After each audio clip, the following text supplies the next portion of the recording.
just so you know, so Michael Berg's father, the Rav's teacher is Rav Brandwein, and Rav Brandwein's teacher is Rav Ashlag. Rav Ashlag continues, the emanated being itself must reveal the desire to receive in it, in actuality on its own accord, end quote.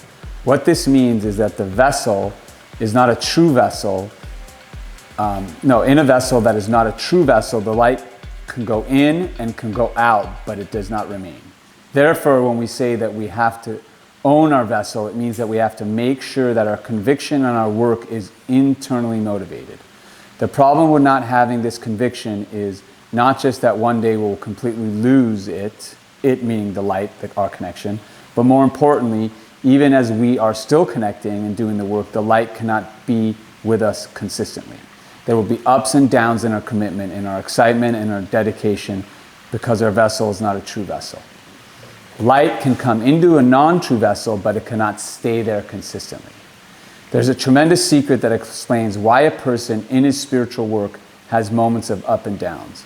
It is because there is no true vessel there. There are two problems with not having a true vessel.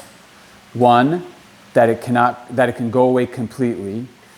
And two, while the externally affected vessel is still there, so externally affected vessel as opposed to internally motivated, but it's inspired by external.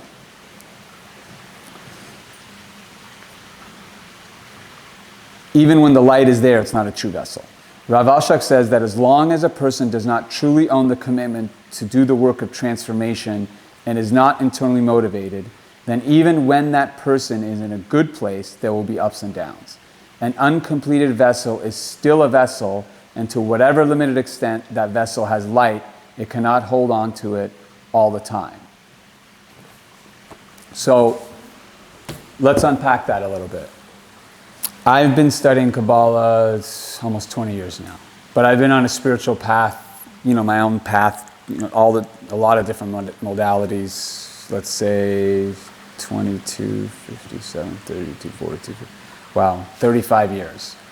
So I can relate to what Rav Ashlag and Michael are talking about because I've experienced it, right?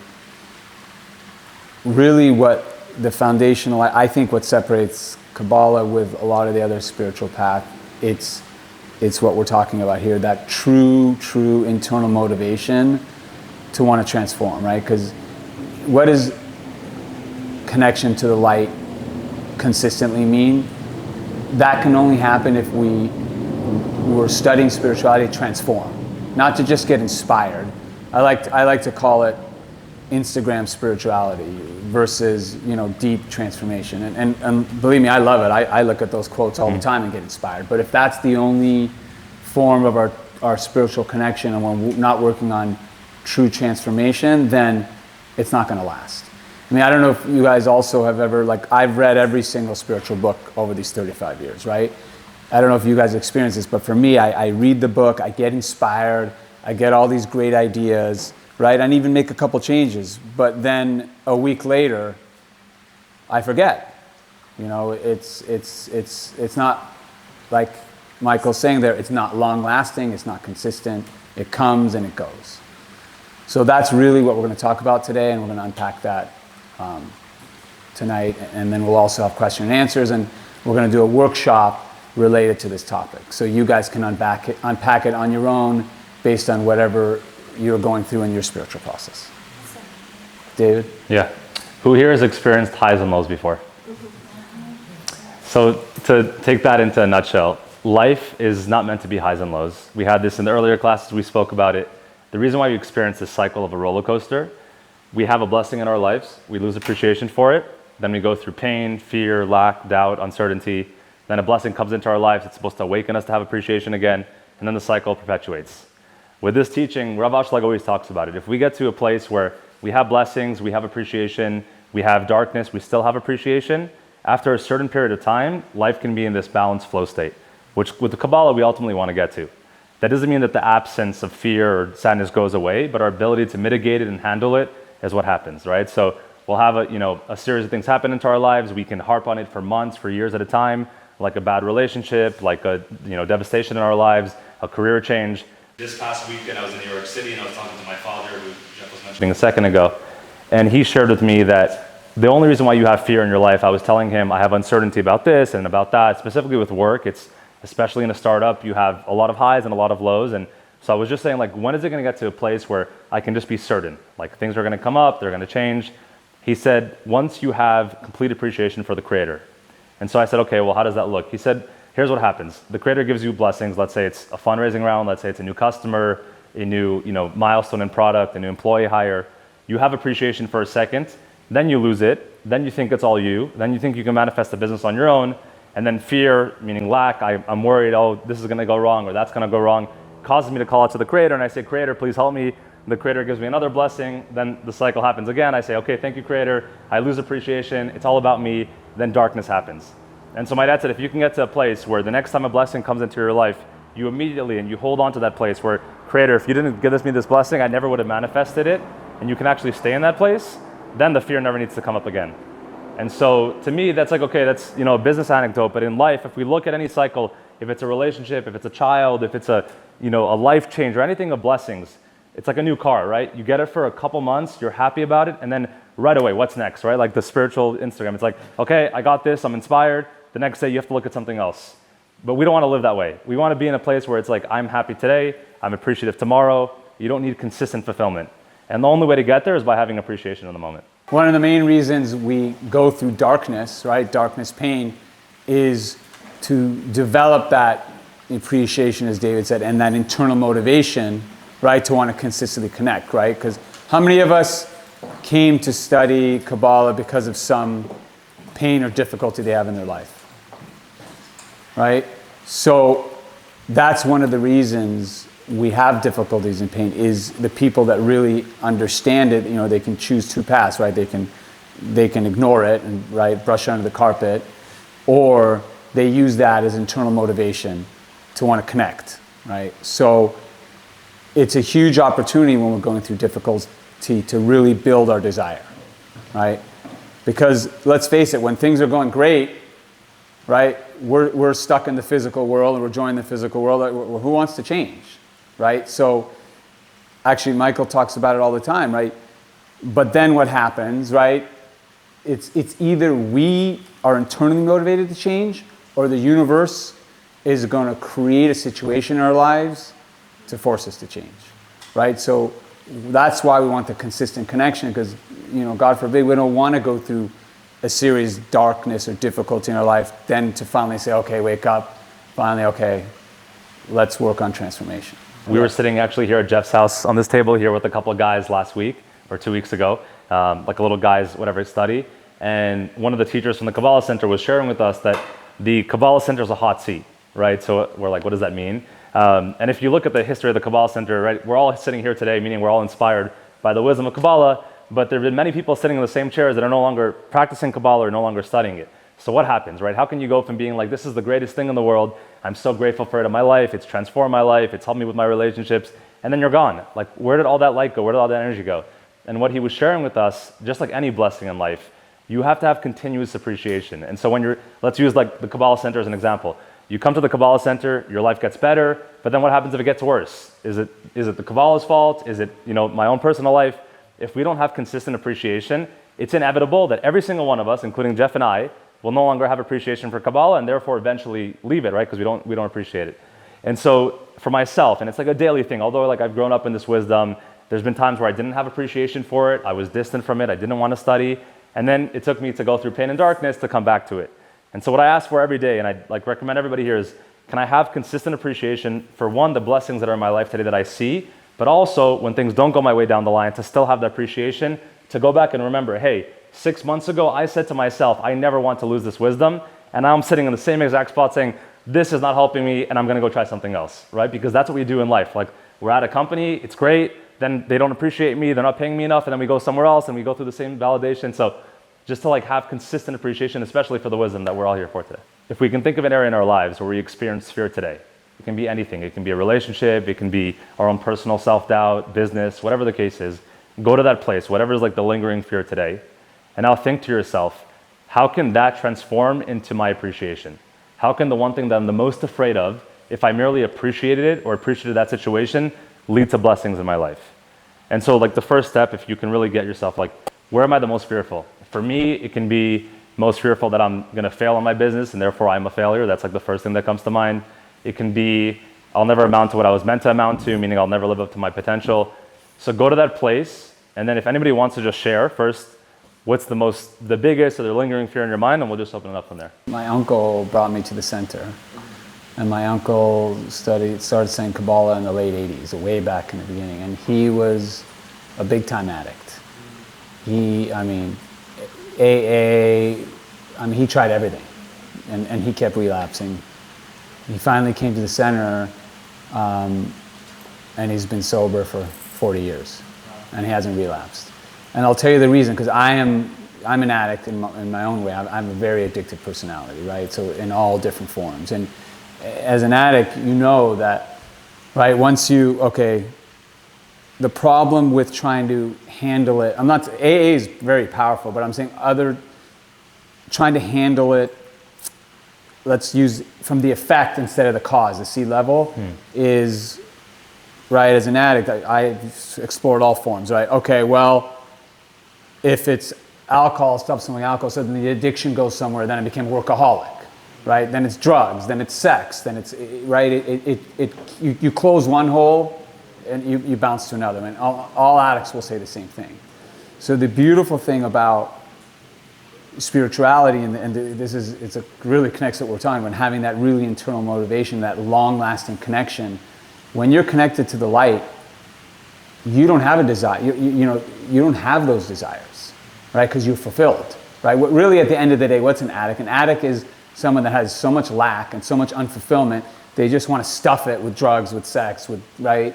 I mean, that's been my experience. So, if you're fulfilled and connected to the light, there's nothing to stuff. Right, the lack is you're fulfilled. So my suggestion, this is what I did, and actually what I still do, because I still, at the end of the day, if you have, addictive personality, it's not going to just go away. It's all about how you manage it, right? So every time you have that desire, I get anxiety and that desire to fulfill one of your addictions, double down on your desire for the light, right? So be addicted to I always tell myself, Jeff, be addicted to the light, because that works, that fulfills you, and you won't have that desire and that anxiety. So use it, remember what you were just talking about, it's beautiful, use it as your internal motivation to connect to the light.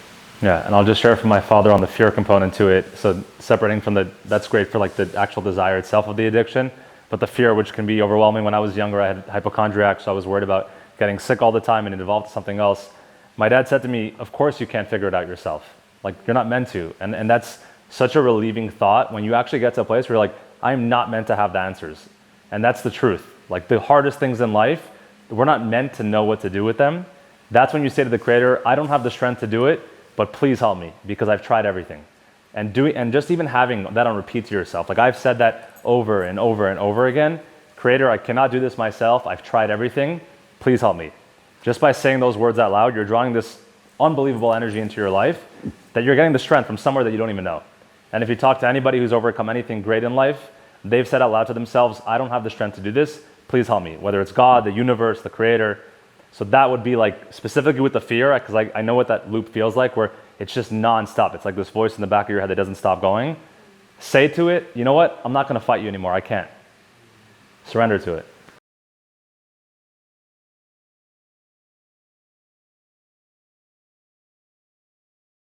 Does everybody here know what the Anu B'Koach is? Does anybody not? Yeah? It's a few verses. Each one of them correlates to a different attribute in life, whether it's overcoming doubts, uncertainty, and the Kabbalists teach, just by scanning or saying those sentences, you're bringing the light of overcoming doubts, negativity, challenges, war into your life. And so we can probably reference it or bring it to the next class or ask any of the teachers at the center. But meditating on that daily is amazing. Yeah, thank you. So it's funny, it comes up all the time, and I often ask the question myself too. It's like, because Kabbalah is a paradox. Let's just start with that, right? I'm sure any of us that have taken a class is like, one week you hear this, then next week it's the opposite. So the first thing is like to get out of like the just physical nature of how we interpret things, which is like, this is linear, that's linear. In Kabbalah, nothing is, but to this specific, right? But to this specific thing, it's in life, you have to be at 110% capacity in every waking hour of the day. So you wake up in the morning, you're pushing with all of your might to accomplish, to manifest whatever that thing is. At night when you go to sleep, you say, you know what, Creator, I've done all that I can. I'm going to sleep now, quite literally, and please go and manifest the rest for me. The next morning you wake up, whether it's manifested or hasn't manifested, I'm going to push with all of my might. I have complete certainty, but you still have the same level of certainty even if that thing doesn't manifest. And so what most of us do is we manifest, we have certainty, but then if at the end of the day we're like, wait, I had all these aspirations, but none of it manifested, then we lose hope. And then we get into this cycle of stagnation and not wanting things to manifest, not believing that they will. So 100%, it's all in our hands. We have the strength to do everything, but not to feel like our strength is diminished because the thing hasn't manifested.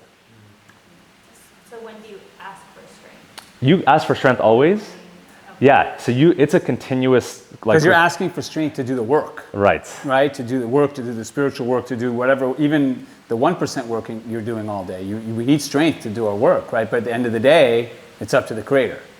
So then, right, and the question is why, well, wait a second, if everything's up to the Creator, then why should I do anything? Why should I work so hard, right? And the reason is because the Kabbalists say we have to show desire, right?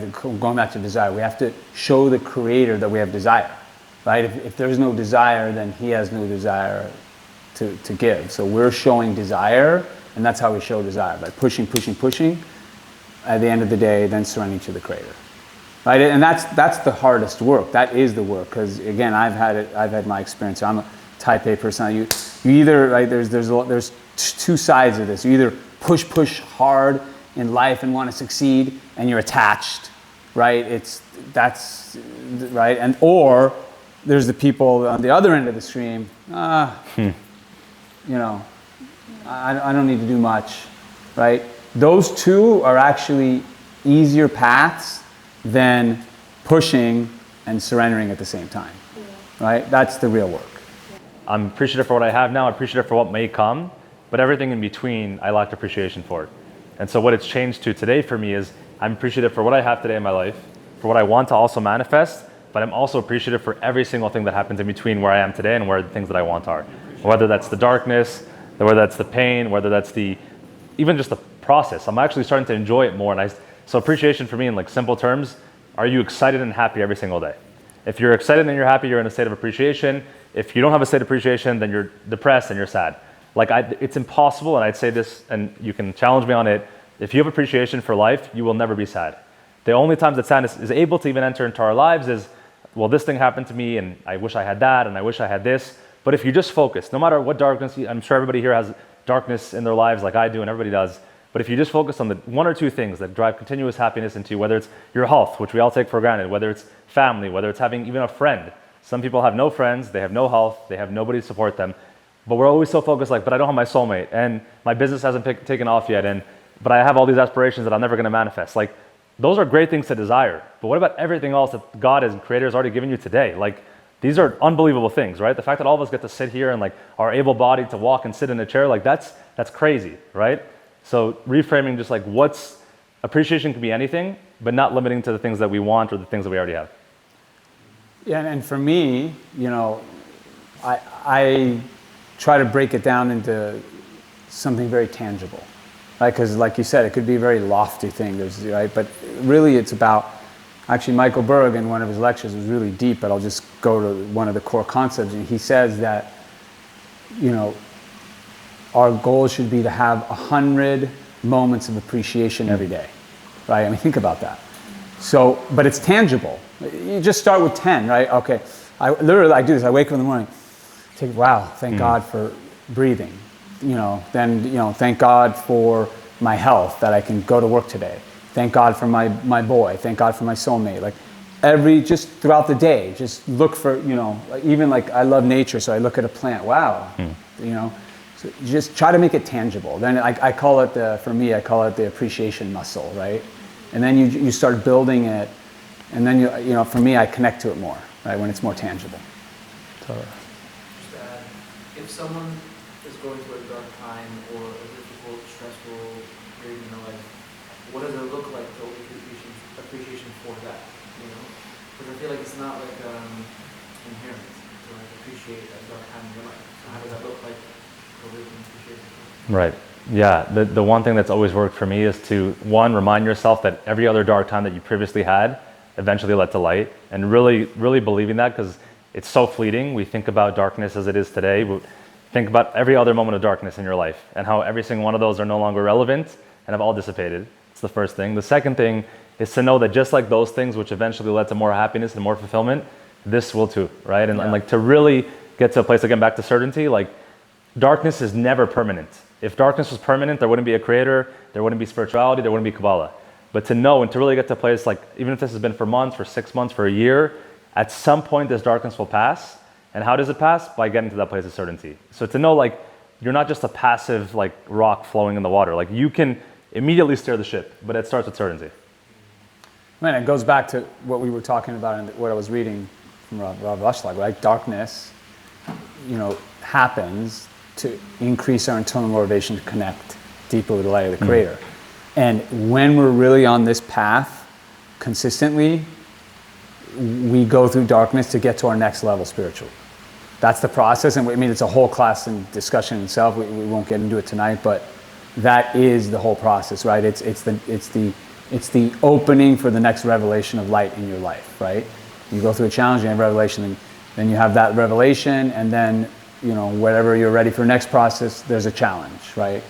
And then the challenge reveals more light. So one is we learn the Kabbalah say that's at the end of the day, I know it's a little bit esoteric, but as you continue to grow on your path, you will start to feel it. But for now, trust it. Everything in this world, in your life, is between you and the Creator. Everyone else, they're all actors in your movie, right? It's between you and the Creator. So it's irrelevant what everybody's doing in their process, because that's their process and your process is your process. You can't compare, right? And second, related to that, there's a saying, Karen Berg, David's grandmother, used to always tell me, you can't compare your inside with somebody's outside, right? Because you have no idea, right, what somebody's going through. Mm-hmm. You know what you're going through on the inside, but you don't know what other people are going through. So, but at the end of the day, it's between you and the Creator. And so I encourage you to keep thinking about that and just work on your process. It doesn't really matter what anybody else's process is for your process. As a matter of fact, that becomes a distraction, like you just said. I mean, at least for me, all these years, I've done it so many times. Yeah, just two amazing things that was taught also by my father and mother was the first thing, the Creator created you, He gave you life. So do you think He would ever forget about you and what you need, right? Which when you start to think about that, it's like, wow, okay. And then the second thing is, when you're looking at somebody else's life and wanting their blessings, the question you should ask yourself is, do I want their darkness and their pain and all the challenges that they'll ever go to in life? And it actually says, when we look at somebody else and we say, I want that, you don't get the blessings, but you actually get all the negative things that they were supposed to experience. And so to me, that's, again, it shouldn't be a scary thought. It should be, it's like, okay, wait, I see that, but I don't see the 99.9% of the other things that they experience in life. And everybody experiences darkness. And it also helps us, one, get appreciation. But again, you shouldn't beat yourself up because we all look at everybody. That's how we were designed. We're comparing against one another. But to know to yourself, wait, if I'm asking for that, I'm asking for everything that they have. And I may not want that. Thank you. So let's start with 3 deep breaths. 1, breathe deeply through your nose. Exhale through the mouth. Breathe in again, nose. Breathe out. Breathe in. Breathe out.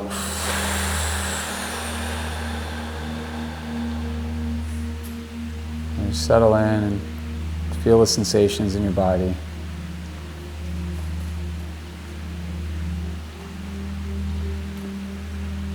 Now we're going to follow our breath as our mantra,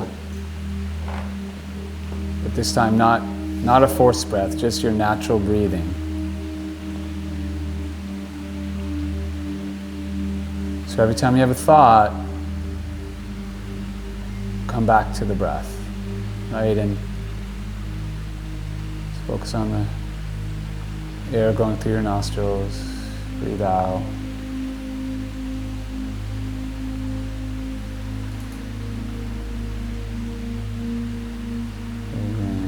Breathe out.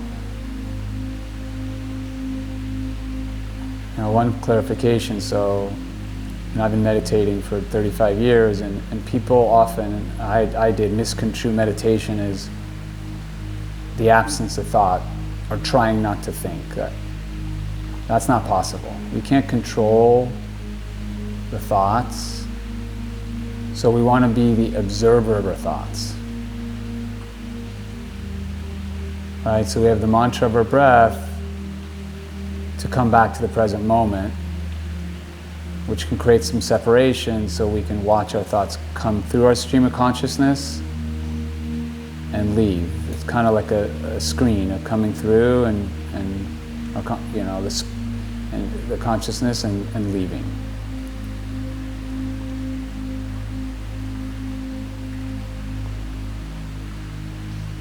You can use the water also in the background.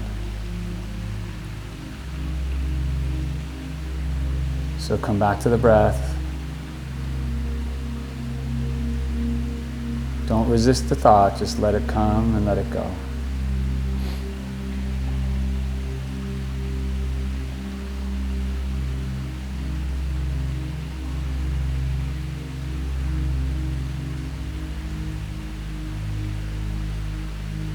Come back to your breath.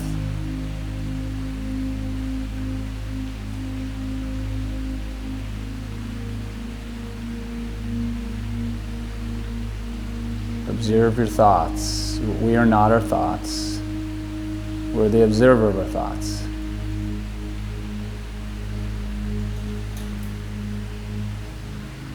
And when we get caught in the spiral loop of thoughts, we're really worrying about the past, worrying about the future,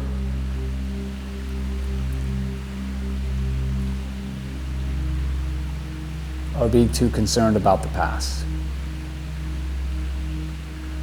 The light of the Creator can only be manifested in the present moment. We can only connect consistently to the light of the Creator in the present moment.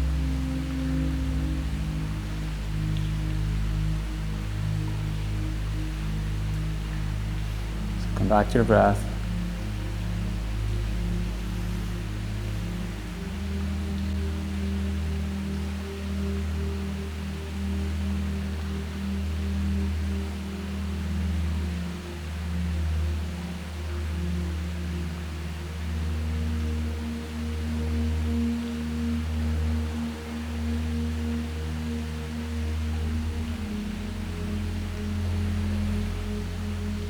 Don't resist the thoughts.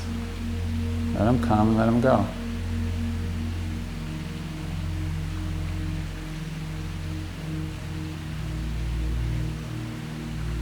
Come back to the breath.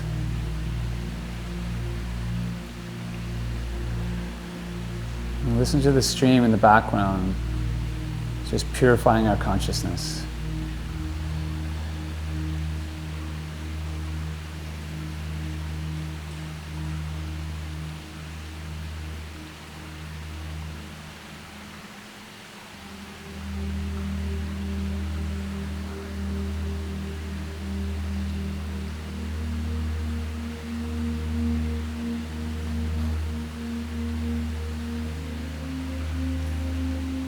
From this place, we can really ask the Creator,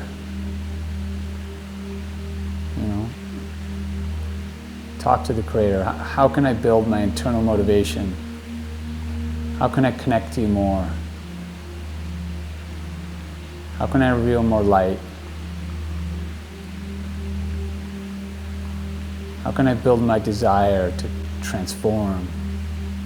How can I build my passion to transform?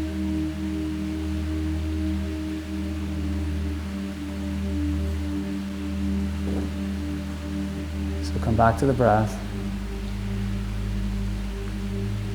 And don't look for the answers, just ask the questions. Again, looking for the answers is also a form of attachment. It's just about consistently asking the questions and letting go.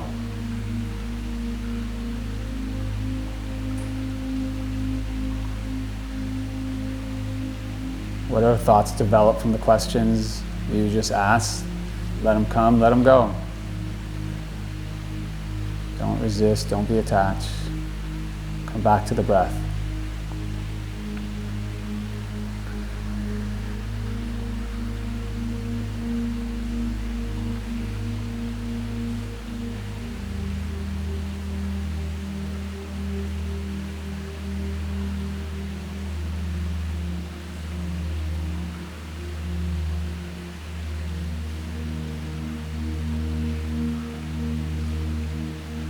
Right? True transformation happens when we're connected deeply to our soul. We can move beyond the five senses, move beyond the body consciousness.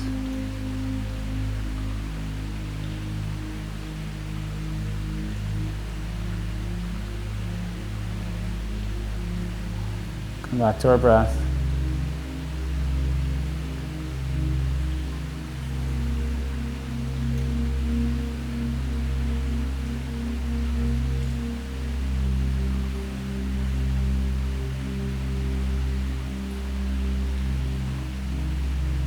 Set this thought in this picture, the water and the stream outside, washing away all of my fears, anxieties, worries, all those negative thoughts that disconnect us from the present moment and the light of the Creator. Let them be washed away.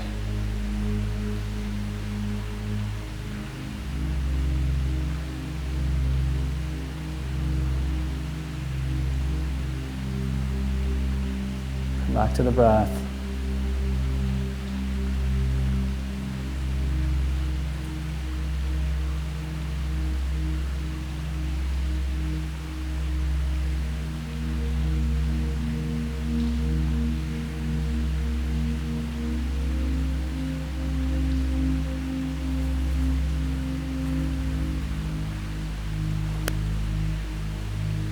Okay, we'll come back, take 3 deep breaths.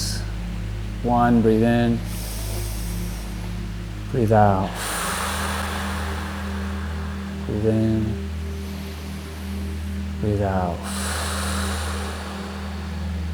Breathe in, breathe out. Just feel the sensation in your body before we open our eyes slowly. Vibration. Slowly open your eyes. Great. All right, well, thank you guys for coming. Thank you guys so much. It was a pleasure. Appreciate it. Thank you.